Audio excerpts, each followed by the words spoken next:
What's up guys? Welcome back to another YouTube video. This one's gonna be a fun one. I'm going drifting next weekend and it's a night event, which is gonna be cool, something I haven't done in the past. But we gotta spice up the Z a little bit if we're gonna be drifting at night, and we're gonna do that with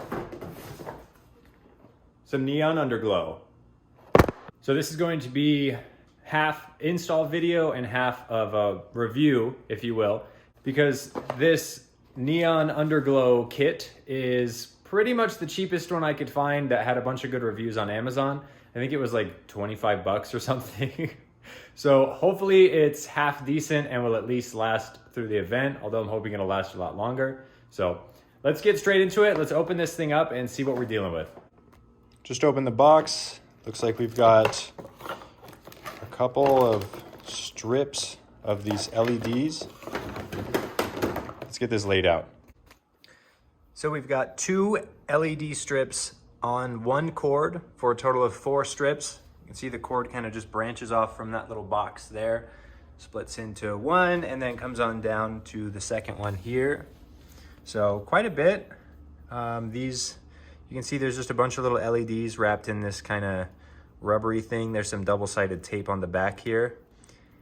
Just off first look and kind of like feel, they actually feel kind of decent. They're like very insulated with all this rubber, so I'd imagine they would be fairly well protected.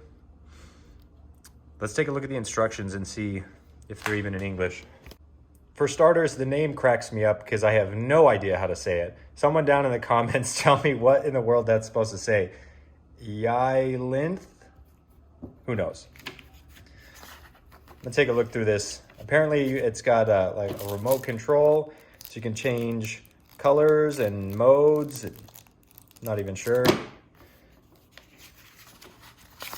All kinds of things in here. Instructions here are pretty straightforward. Jack up the car. It is better to jack up.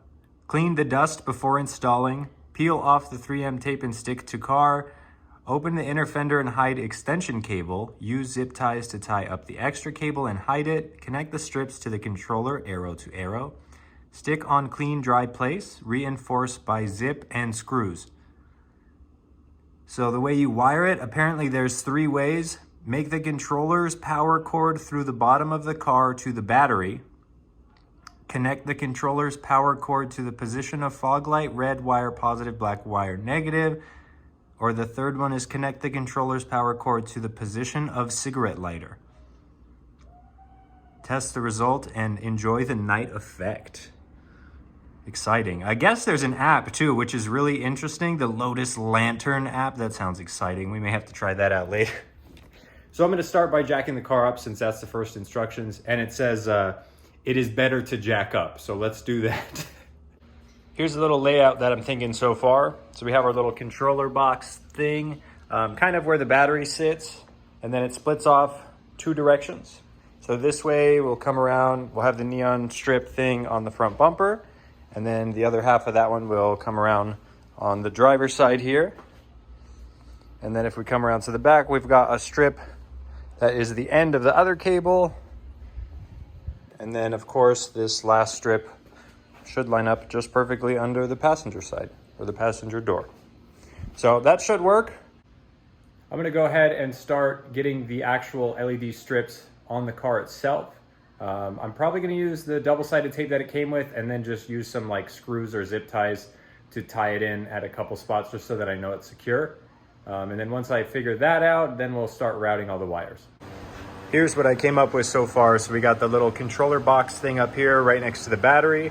It runs down through a little grommeted hole you can't really see there. And then under here, see that's the rubber where the wire comes out. And then it comes down here and then it splits off there and it will go to the front bumper on the other side and then obviously this side as well. So now that I kind of got the wiring, at least the initial part of the wiring sorted out, I'm gonna go ahead and start attaching the LED strips to the car itself and then we'll get this thing hooked up. All right, here's where we're at. So showed you earlier, we have the box up there. Runs down here and then it splits off. One part goes to the front of the car, one part goes down the side. You can see I have it double-sided tape. I just used the tape that was on the strip on the side skirt there. And then we'll go take a look at the back. So you can't see the wire until right about here. I actually ran it along the factory fuel lines that go way up and over the subframe, so it's super safe way up there. Obviously, I'll get the slack like zip tied up out of the way. Just double-sided taped it to kind of like the actual frame here. Should look pretty cool all lit up under there. And then where it splits off up front to the actual front of the car, kind of hard to see here, but this is on the bottom of the radiator support. So it just runs along the radiator support there. The reason I put the front light strip on the radiator support and not on the bumper is because this front bumper comes on and off quite a bit. Like if I need to load it onto a trailer or something, I have to take the bumper off. And there's no way to disconnect these lights really anywhere. Once they're on, they're on. So I figured if I mount it to the radiator support, I know that's not going anywhere, at least it shouldn't. So the light should be safe there. And I don't think I need to show you the other side, the driver's side. It's exactly like the passenger side where it's just double-sided tape to the bottom of the side skirt there. So I'm gonna get the wiring hooked up and test these things. Assuming that they all work, then I'll just get all the wires tucked up, zip tied way up out of the way. And like I said, I'll probably do some little like P-clamps with a screw on the light strips themselves, just because I don't know how much I trust that double-sided tape. Check it out. It's a little too bright in here to get the full effect, but it works. I tried to close the garage as much as I could. See, we got the strip back here looking good. Got the remote here. Let's see what we can do. So obviously you can just change colors. Purple's kind of cool. But then it has different modes too. Let's see what jump does. Okay, that was jump 3, or yeah, jump 3. That says jump 7. Maybe that's how many colors it changes. Fade 3. Oh, so it must fade to and from 3 colors, I'm guessing. There's also music notes here. You press music 1. Is it like pulsing to a imaginary song?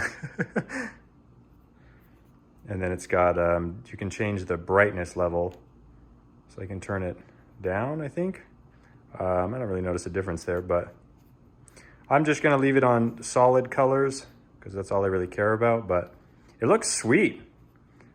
Now that we know it works, I can get the wires and everything all tied up, neat out of the way, so I know that they won't, you know, get caught on anything or something like that. So overall, I'm super happy with it. I think it looks really cool. The install was super easy.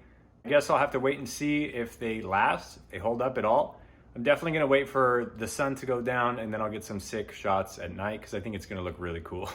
So the LED kit came with these cool little like plastic clamps. You can see I just have a screw on each side and it secures them really nicely. I'm super happy with that. It's a nice tight fit. So on top of the double-sided tape, I put a couple of these. I got one there. You can see one there and then a bit further down the line as well as the other side of the radiator support. Did the same thing on the side skirts as well as the back of the car. So happy that it came with those. It should definitely be secure now, and I got all the wires tied up. So we should be good to go. I think it's all set. Like I said, I'm just kind of waiting for the sun to go down now so we can get some cool shots at night. Apologies in advance for the wind noise here, but I'm gonna get some sick shots of this thing with the lights on because it is really cool. I filmed an outro out there, but the wind noise was so bad, so I have a little voiceover for you guys. Overall, I'm super happy with the way this thing turned out. I think it's great value for money. At 22 bucks, how can you beat it, really? Especially compared to some of the kits that the pro guys run, like in Formula Drift. Those cost over $200. It's crazy.